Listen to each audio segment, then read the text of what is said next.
আজ একদমই একটা নতুন রেসিপি নিয়ে এসেছি। এটা একটা বাংলাদেশের রেসিপি।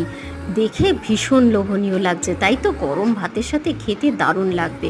সর্ষের তেল গরম করে মাছ, লেজা সব ভালো করে নুন হলুদ দিয়ে ভেজে নেব। এবারে ভাজা মাছ আলাদা করে সরিয়ে রেখে বেগুনের মধ্যে নুন হলুদ মাখিয়ে বেগুনগুলোকেও ঠিক একইভাবে লাল করে ভেজে নেব। ভাজা হয়ে গেলে তুলে রেখে দেব। এরপরে শুকনো লঙ্কা, রসুন এগুলোকে ভালো মতো করে ভাজবো। এরপর মাছগুলো রেখে দেবো।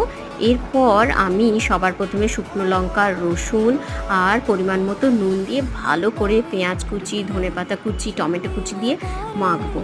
তারপরে মাছগুলো ভেঙে ভেঙে এর মধ্যে মিশিয়ে মাখবো, তবে কাঁটাটা খুব ভালো মতো বাছতে হবে। এরপর বেগুনগুলোকে এর মধ্যে মিশিয়ে দেবো খুব সুন্দর করে, আর হাত দিয়ে খুব ভালোভাবে মাখবো। এবারে সুন্দর করে লেজার মতো সাজিয়ে ওপর থেকে সর্ষের তেল, শুকনো লঙ্কা আর গরম ভাত দিয়ে জমিয়ে খাও। For more